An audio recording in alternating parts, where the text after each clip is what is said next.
Hey everyone! Okay, so I'm going to be doing something very different than my usual videos today. I am actually going to be doing a vlog, and right now, if you don't mind, I'm just going to do my makeup to save time while I'm filming this video. But right now, I am actually in Japan of all places. I have a couple speeches coming up in the States the next couple of weeks. University of Minnesota, University of Florida State, and UC Irving. And I had a week before any of those started, and I found a super cheap flight to Japan. I always wanted to go, so I figured I'd take a few days, come out here, and do another thing I always wanted to do, which is interview Black Pigeon Speaks and actually meet him in person. And for those of you who don't know, Black Pigeon Speaks is a very, very popular YouTuber on political commentary. He's got probably like 1 million views on his video called How Women Destroy Nations, and another million on his video Japan, No Nation for Islam. He does phenomenal work, beautiful graphics, and he's got a great voice. And the big thing about Black Pigeon is he never shows his face on camera, so no one really knows what he looks like. I got the opportunity to meet him briefly last night. He is not what you would expect in person, and he is probably one of the... As much as people call him a bigot, they call him a horrible human being because of his political views, he is probably one of the best people I have ever met in my entire life. Like, objectively, extremely decent person. I don't even understand. We are both from Vancouver, Canada, and he grew up there, and we spent a lot of time talking about Vancouver and... just what it's like, why he left. He had kind of the same problems where the neighborhood he grew up in, they just don't speak English anymore, so he had to leave, and now he's all over the place in Japan mostly. And then from there, we went to talking about something which is my favorite part of our conversation. He was telling me about how his name, Black Pigeon Speaks, came to be. I was like, what does that even mean? I don't get it. And no joke, the guy actually owns a ton of pigeons, that live with him. He was showing me pictures, and he has these pigeons wearing diapers, like little pink diapers, and they just run around his house, and they're super adorable. And he doesn't just take them and keep them. He nurses them back to health and releases them into the wild once they're good to go, because he was telling me how a lot of pigeons here, they get they get wiring stuck around their legs, and their legs get amputated by it, so he'll pick them up and take the wiring off. Or if little baby pigeons get stuck or fall out of their nest and are lost and going to die, he'll take them home and nurse them back to health and let them go. He's getting some hella karma points, but literally just one of the nicest people I've ever met in my entire life. So today, he's actually going to be taking me pigeon feeding. So I'm going to vlog a little bit of the pigeon feeding with him. And he had another friend that joined us at the bar briefly, and his other friend was like, Lauren, no joke, the pigeons know him. They come and they meet up with him, and they're like, oh, it's that dude, and they'll all come flock around him and sit in his hand and eat food from him. So really, really fascinating dude with a fascinating backstory as well, but I don't know how much of it I should spoil right now and how much of it I should kind of save for meeting him and for him to tell you guys. But yeah, that's what I'm going to be doing today. I'm pigeon feeding with Black Pigeon Speaks, and hopefully you enjoy the conversations we have while doing that.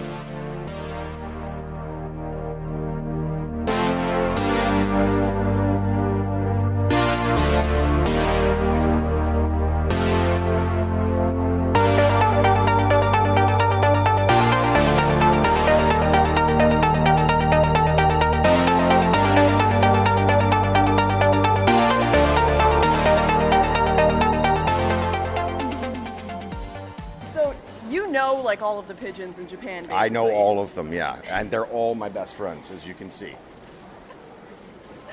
It's not a meme, guys. He unironically loves pigeons. It's not a meme. So tell me a little bit about your pigeon backstory. My pigeon backstory, well, it's a long story. So it started at the hospital that I stayed in after an extensive illness from India. Mm-hmm. And after that, I basically just became friends with pigeons and have been taking care of them now for years and years, and I try to mend them when they're hurt or take care of them when they're children, and just I like them very much. They're my friends. Very different from these kinds of people, that is.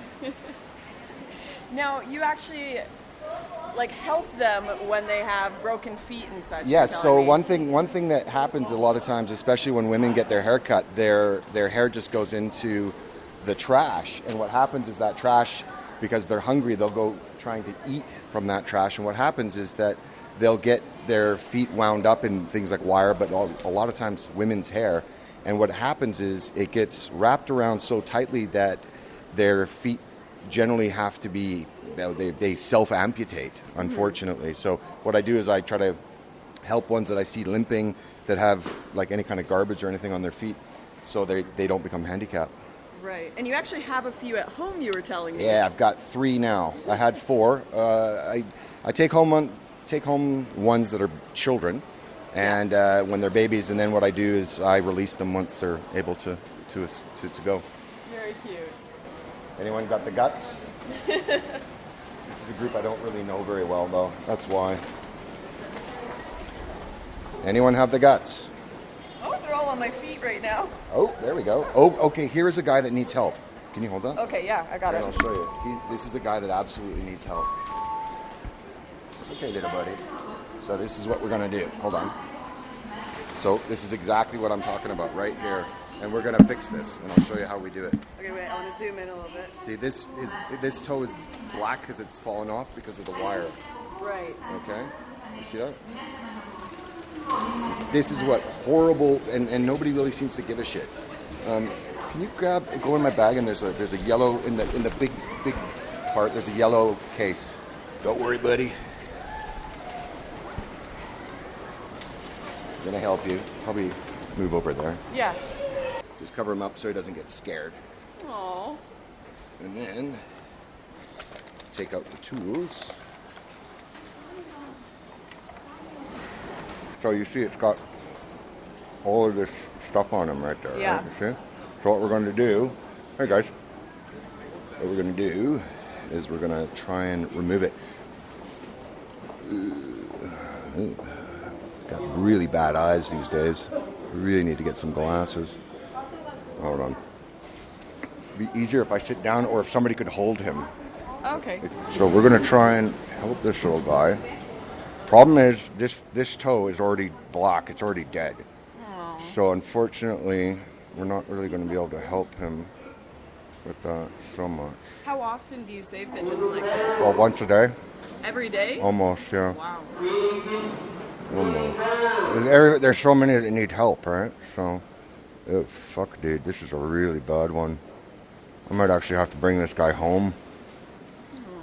This might actually take a lot of time looking at it. Do you want to sit down? Yeah. All right, let's sit down. Do you think he knows we're helping him? Yeah, he knows. They realize. That's why, they understand that you're not. I think they can sense your energy, so they understand that you're not trying to hurt them, right? If you're a crow or you had ill intent, I think they would know it, but they don't generally. Welcome to the right-wing bigot, Black Pigeon Speaks, doing horrible racist stuff, helping pigeons' feet. Yeah. I know, little buddy, it hurts, but help get that off. So, the thing is it takes, a little bit of time, but I honestly think you're also helping your own karma in turn. It's not a one-sided interaction. Dude, what have you got there? So, do you think he'll take this one home? I might have to, not to keep, but I might have to take him home to to just get this off. This looks like it might take the rest of the day. What we can do is I'll go buy a box. We'll put him in the box. Okay. And then we can do whatever we're going to do, and then I'll just take him home with me. All right. Sounds good.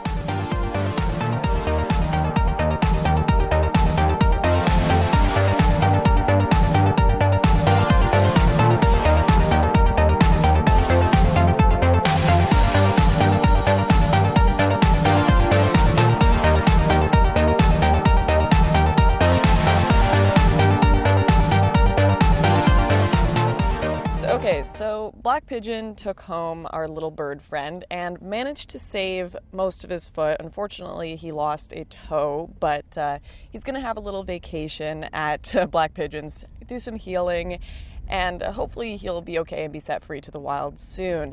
But I didn't just take care of pigeons this vlog. We also did a short political interview, so stay tuned if you want to check that out.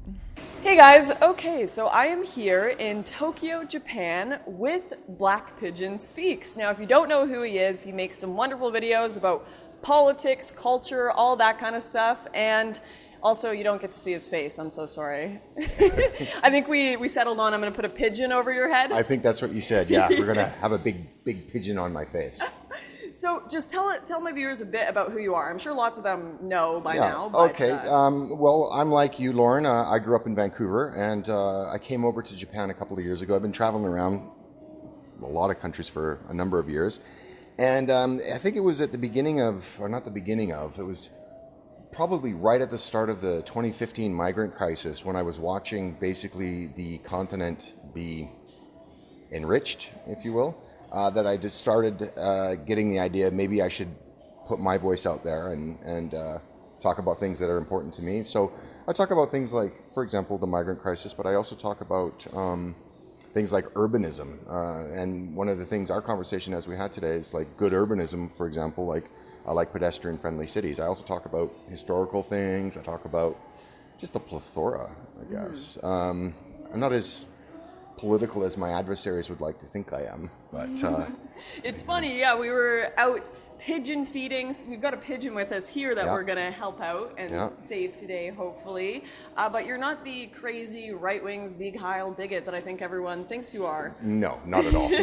not at all. These are my detractors. These are people that write for I won't give them any kind of publicity, but write for newspapers and television and other channels that just like to trump people as what they want them to be. So it's just it's a lack of nuance, for lack of a better word. Well, you're telling me a lot of your political ideas come from, first of all, just putting things together and coming to a conclusion, just facts you see, but also like living in the real world. It's fascinating being here in Japan in a very homogenous society, and you're telling me there is almost no crime at all here. No, that's actually a really funny story. It was I think it was the BBC or it was the New York Times. I read recently that Japan has so little crime that what they're doing now is the police are going out looking for crime. So one of the things, if you stay here for a long enough amount of time and you try to get on a bicycle and you pedal around, police will stop you, investigate your credentials to make sure you haven't stolen that bicycle, right? So,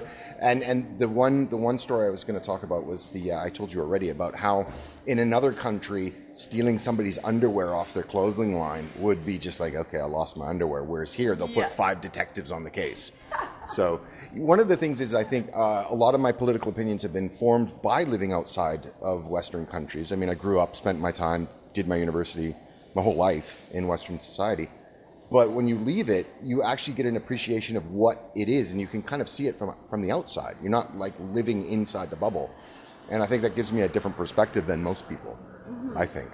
Well, it's interesting. My family had to move out of our hometown in Vancouver, Surrey area, because my dad went to the coffee shop one morning and literally no one spoke English. There was no community at all. It had nothing to do with race. It was just, where is my community? And you had the same thing growing up. You watched it change. Yeah, I watched it change. I mean, being that we're from it's kind of neat talking with you because you and I can just relate on everything. We can just talk about, almost anything. But yeah, it's exactly the same thing. I was saying to you that when I go home to Vancouver, which is my home, I still have some family that live there, and the place is absolutely unrecognizable to me. There is no community left. There is no social cohesion in this city. It's just a bunch of autonomous people working together to try to raise GDP per capita. And that's it. I mean, and that's Vancouver in a nutshell. But people say, but it has nice trees, which it does have. It has nice trees. It's been very sad to watch, and I can't understand why people don't understand the importance of community. I think government replacing it, I was considering during a hurricane or the disasters we've been seeing lately, when that happens, you think you'd knock on your neighbor's door and say, hey, let's work together, let's get food, let's help each other. Right. If they don't speak the same language, if they're Muslim and you have your hair down and you're a woman, they're not going to help you. You're not going to be able to communicate. So you have to look to daddy government for help. Absolutely. And this is just another way for government to encroach on people's lives. I think I was reading, it was in the Vancouver Sun, in 1981, there were 6 ethnic enclaves, which means in the whole of Canada, which means a population that is over 30% a visible minority. And by 2016, I think there was something around 260, around there. And the point being is the Vancouver Sun was talking about a study that was done by Robert Putnam, who is a uber leftist political scientist at Harvard University. I believe it's Harvard University, one of the Ivy League schools. And what he was doing was he wanted to make a study on the effects of hyperdiversity in the United States, Canada, UK, places that have it. And what it showed was that it was an article in the Vancouver Sun, surprisingly, and to their credit, they ran it. But what it was it was showing that hyperdiversity minimizes people's interaction with their neighbors. It provides tension within communities. There was absolutely nothing positive about his study. And what he did was he's like, oh my God, what have I done? I've just created a study that confirms everything that the evil right-wing people say. Right. So he sat on his findings for about a year, as I believe, and then he just released it, and he's been called one of the. He's trying to basically redefine his paper, but his paper basically showed that it's just not something that works. And the thing is about living in a place like Tokyo, getting it back to where we are right now, is that, you know, you just said previously when we were walking, there's no trash cans anywhere. And the reason for that is because they expect you to take your trash home and deal with it yourself. Right. So they have like social conformity to make sure that their society doesn't collapse in on itself. I was shocked just getting on the buses and seeing people have like organized lines, and you wait in line there when people go out and then you go in. It's not like this hyper individualism in the West where it's like me first and everyone just tries to get in there, pushes everyone. It's kind of beautiful to watch, actually. I mean, there's certainly problems within Japan right now, but some of the way they work together and they actually have a culture is. Well, this is what I was saying to you last night, is that civilization is a team sport, right? There's no I. Well, there is an I in civilization, but there is no civilization that will work based on hyper-individuality where nobody gives a shit about anybody else. This is kind of the conversation we were having last night, but yeah. Civilization, you have to sometimes subordinate your wants, desires, actions for the betterment of the society within which you live. And I don't know when we stop doing that, but it's only a recent phenomenon, and I don't think it's going to be one that lasts for a long time. No, absolutely not. You know, I see this with libertarians all the time. As much as I do appreciate their ideology, and I'm a very small government person as well, this hyper-individualism, as long as no one's bugging me, I'm okay, but slowly the world changes around them, and slowly their freedoms dissipate if they don't partake in trying to protect them. But at least I have the Constitution. The Constitution, indeed. Now, I want to leave this interview short because we are going to be doing a longer one later, and I know you've got a busy evening of helping our bird friend. Can we name him? What's this guy's name going to be? We'll call him Lauren. Lauren? Yeah, we'll call him Lauren. Please save Lauren's foot, okay, or definitely at least a few of his toes. Definitely. But it'll be lovely to talk to you later, and I will have a longer, more stretched out video on politics with him in a few days. But I hope you have a wonderful rest of your day helping pigeons. Thanks very much, Lauren. It's been a pleasure. Absolutely. Seeing you here.